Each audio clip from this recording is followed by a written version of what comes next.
Okay guys, so I have decided to do a video to clarify all of this disinfo I still see being shared about Saturn is evil and is connected to Satan and the black cube, and that this is what Muslims and Jews are secretly worshipping. Now, I had thought that this psyop had died a natural death back in 2012, along with the Illuminati controls the entire planet stuff. But it seems that this is not the case, because lately I have still got people sending me their videos about all of this Saturn is Satan disinfo. So what I am going to do now in this video is do what these people do not do. And that is, I'm actually going to use the esoteric knowledge to show what the symbolism of Saturn, the black cube, and Satan actually pertains to. Now, firstly, Saturn has nothing to do with Satan. Satan is a state of consciousness that mankind fall into in the lower degrees of the cycle in the Iron Age, when he has forgotten his true nature and he is ignorant to who he really is, and therefore he is mentally and consciously trapped in a physical understanding of himself and the reality in which he lives. Now, this quote from Manly P. Hall explains it perfectly. When the mysteries were celebrated in ancient Egypt, there was an evil spirit called Typhon, or Set, who brought about the death of the good Osiris. It is the red Set that has given us our concept of the devil.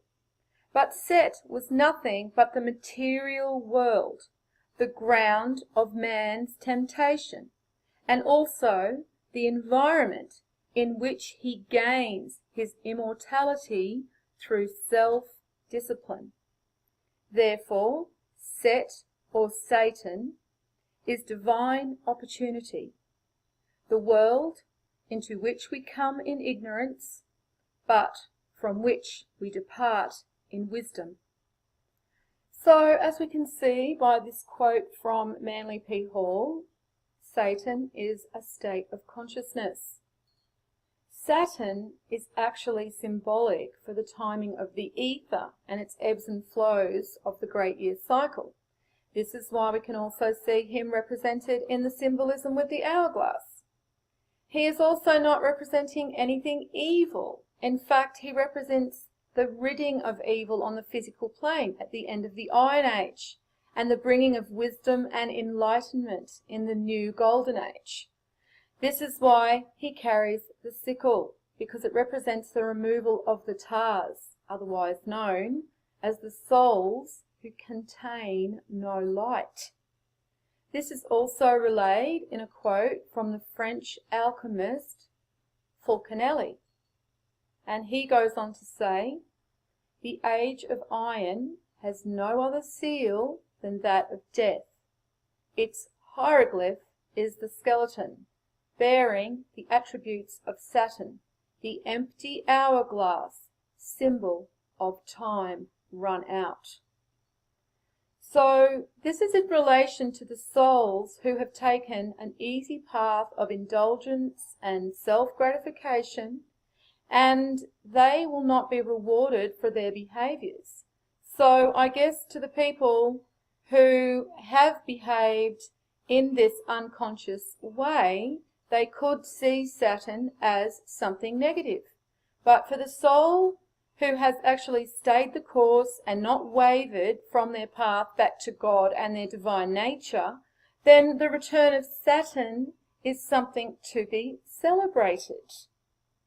This is also why there were festivals in the Bronze Age dedicated to Saturn. The Greeks called it Chronia, as Saturn was represented by Kronos to them. And the ancient Romans called their festival Saturnalia. It was a time to celebrate the Golden Age that Saturn brought back with the return of the ether and the Christ light, otherwise known as Christ consciousness. During these festivals dedicated to Saturn, they would put on plays for each other and celebrate with feasts and dancing, and the higher classes of society would swap roles with the workers, and all would be seen as equal for a day. Now this was because in the Golden Age there was no labour and everybody was equal. It was a time of great abundance on the planet where the enlightenment of all mankind is celebrated and encouraged. However, because Saturn is also symbolic as the timekeeper of the great year, he also represents when the ether and the Christ consciousness wanes as we descend through the lower degrees of the ages. And this is shown in the symbolism of Saturn clipping the wings of Cupid. As for the relation of Saturn to the black cube, this is nothing more than a fallacy, because I can find no evidence of this in any text. The black cube actually represents the void from which all spirit and matter is manifested. You can see the number 0 in the same way. It is symbolizing the potential of a soul prior to creation. The symbolism of the cube actually represents the number 6, which is the number of the physical body and the physical plane. The cube also folds out into a cross, which represents the divine race within mankind, which all mortals are materially manifested through. If there is any number that represents Saturn, it is the number 13, which symbolizes death of the physical form. And in the case of souls with no light at the end of the great year, it also represents the second death of the soul too. The relation to 6 in the hexagram seen on Saturn's poles can be attributed to the differing degrees of physicality we experience on the material plane, due to the waxing and waning of the ether. The reason that the Muslims practice idol worship around the black cube, known as the Kaaba, is because they have been just as misled by the false interpretations of their holy book as the Christians have been. The 5 pillars of Islam, which states that they must attend the Hajj every year, is only a hadith. It is not mentioned anywhere in the Quran. In fact, ostentatious prayer and worship of idols is actually warned against in the Quran. And Muhammad also warned them that Islam would become corrupted. He went on to say that a time would come when nothing would remain of Islam but its name, nothing of the Quran but its word, and that many mosques would be splendidly furnished but destitute of guidance. He said that in the latter days the true spiritual essence of Islam would be lost, and religion, for the most part, would be reduced to a ritualistic compulsion, and that the clergy would be corrupt and a source of strife. The Kaaba, in which they all circle and pray, has nothing to do with Saturn. It contains a black stone which they all pass by and touch. Now this stone is actually just a piece of meteorite. Now the reason that the ancients saw the meteorite as sacred is because it contains iron, and iron symbolizes the anchor of the gods to the physical plane. It is the one common thread linking all mortals to the divine man. In the writings of Plutarch, he related that iron is the bone or core of the gods, and in Tibet, meteors were known as sky iron and were considered the supreme substance for forging iron weapons, because the iron had been tempered by the gods on its passage through the heavens.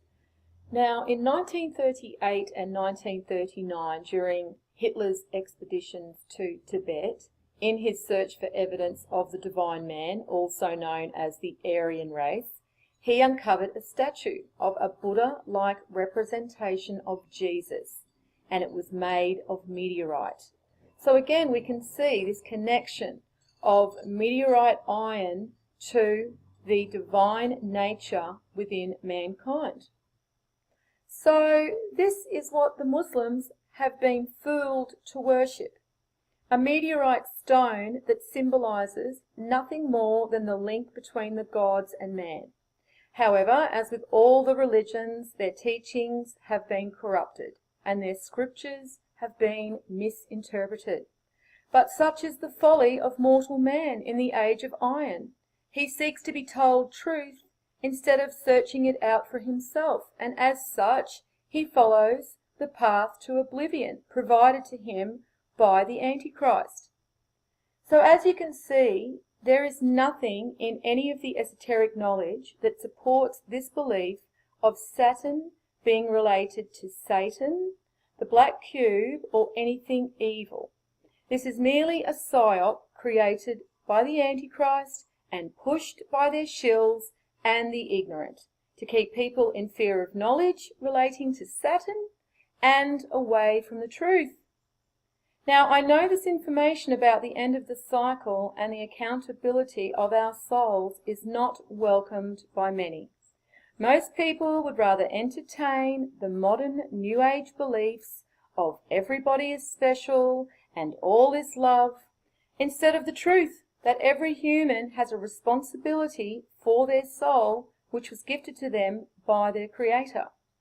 The path back to ourselves and our true divine nature was never meant to be an easy one, but therein lies the test of a soul's worthiness also. We all have the opportunity now to take a path back to the light, but it means we have to let go of these false beliefs that sound good and embrace truth and all the responsibilities that come with that.